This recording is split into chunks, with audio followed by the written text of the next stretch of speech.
Hi friends, please subscribe to Amravati Media and press the bell icon for more latest updates. Credit చోర్ చంద్రబాబు నిజమేనా? ఇవిగో అసలు వాస్తవాలు. చంద్రబాబు సర్కార్ అధికారంలోకి వచ్చిన వెంటనే తన మార్క్ చూపించాలనుకుంది. పథకాలు వెంటనే అమలు చేసి ఇచ్చిన హామీలు నెరవేరిస్తే ఆటోమేటిక్గా కూటమి మార్కు కనిపించేది. కానీ చంద్రబాబు అలా అనుకోలేదు. ఆయన మరో విధంగా తన మార్క్ చూపించే పనిలో బిజీగా ఉన్నారు. అధికారంలోకి వచ్చిన వెంటనే 108 వాహనాలకు స్టిక్కర్లు మార్చే కార్యక్రమం షురూ చేశారు. కోట్ల రూపాయలు ఖర్చు పెట్టి వాహనాల స్టిక్కర్లు మార్చారు. జగన్ హయాంలో వచ్చిన కొత్త వాహనాలన్నింటిపై తాను పెట్టిన పేర్లు పెట్టుకున్నారు. వైఎస్ జగన్ అధికారంలోకి వచ్చిన వెంటనే ఎలాగైతే రంగులు మార్చే పని పెట్టుకున్నారు, అదేవిధంగా చంద్రబాబు కూడా వ్యవహరించారు.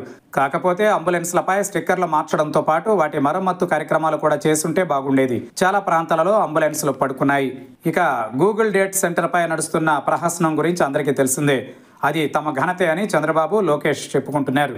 ఏకంగా 22,000 కోట్ల రూపాయల రాయితీలు ఇచ్చి మరీ డేట్ సెంటర్ను వైజాగ్లో ఏర్పాటు చేసే విధంగా కృషి చేస్తామని, తద్వారా వేల ఉద్యోగాలు వస్తాయని చెబుతున్నారు.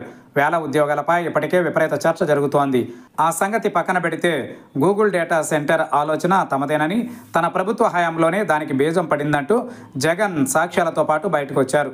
చంద్రబాబు క్రెడిట్ చోరీలో పీక్, పెర్ఫార్మెన్స్లో వీక్ అంటూ ఎద్దేవా చేశారు. ఓవైపు ఇదిలా నడుస్తూ ఉండగా ఇప్పుడు కాకినాడ సెజ్ భూముల వ్యవహారం బయటకు వచ్చింది. ఇదైతే మరీ దారుణం. కాకినాడ సెజ్ పేరిట గతంలో వైఎస్ఆర్ హయాంలోనే కార్యక్రమం మొదలైంది. ఆయన మరణించిన తరువాత భూసేకరణ భారీగా జరిగింది. కొడుకు జగన్ కోసమే వైఎస్ఆర్ ఆ భూముల్ని సేకరిస్తున్నారంటూ చంద్రబాబు 2014లో ప్రచారం చేసుకున్నారు. రైతులకు తిరిగి ఆ భూముల్ని ఇచ్చేస్తామంటూ ఏకంగా దుక్కి కూడా దున్నారు. అయితే అధికారంలోకి వచ్చిన వెంటనే అంతకుముందు ప్రభుత్వం కంటే జోరుగా భూసేకరణ చేశారు. నష్టపరిహారం పెంచి మరీ రైతుల నుంచి భూములు లాక్కున్నారు. దీంతో రైతులు లబోదిబోమన్నారు. సరిగ్గా అప్పుడే ఈ అంశంపై జగన్ ఫోకస్ పెట్టారు. తన ప్రభుత్వం అధికారంలోకి వస్తే రైతుల భూములు వెనక్కి ఇచ్చేస్తానని హామీ ఇచ్చారు. ఈసారి కూడా రైతులు నమ్మి ఓటు వేశారు. జగన్ మాత్రం చంద్రబాబులా చేయలేదు. రైతులకు వాళ్ళ భూముల్ని వెనక్కి ఇచ్చే ప్రక్రియ మొదలుపెట్టారు. పైగా రిజిస్ట్రేషన్ ఫీజు కూడా లేకుండా సెజ్ నుంచి రైతులకు ఉచిత రిజిస్ట్రేషన్ జరిగేలా జీవో జారీ చేశారు. అలా జగన్ హయాంలో దాదాపు 1000 ఎకరాలు తిరిగి రైతుల చేతిలోకి వచ్చాయి. మిగతా భూమి కూడా బదలాయింపు జరిగే క్రమంలో జగన్ ఓడిపోయారు.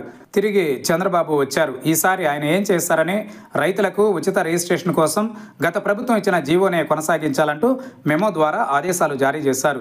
ఇంత మాత్రానికే తెలుగుదేశం తమ్ముళ్లు డప్పులు బయటకు తీశారు.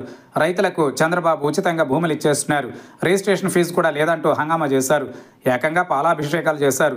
ఈ మెమో ఇవ్వడం వెనుక కాస్తో కూస్తో పవన్ కళ్యాణ్ చొరవ కూడా ఉంది కాబట్టి అతడికి కూడా పాలాభిషేకాలు చేశారు. నిజానికి రైతులకు భూములు వెనక్కి ఇచ్చేలా చేసింది జగన్. ఉచిత రిజిస్ట్రేషన్ కోసం జీవో జారీ చేసింది జగన్. దానిని కొనసాగిస్తూ క్రెడిట్ను తమ ఖాతాలో వేసుకోవడానికి ప్రయత్నిస్తోంది చంద్రబాబు సర్కార్.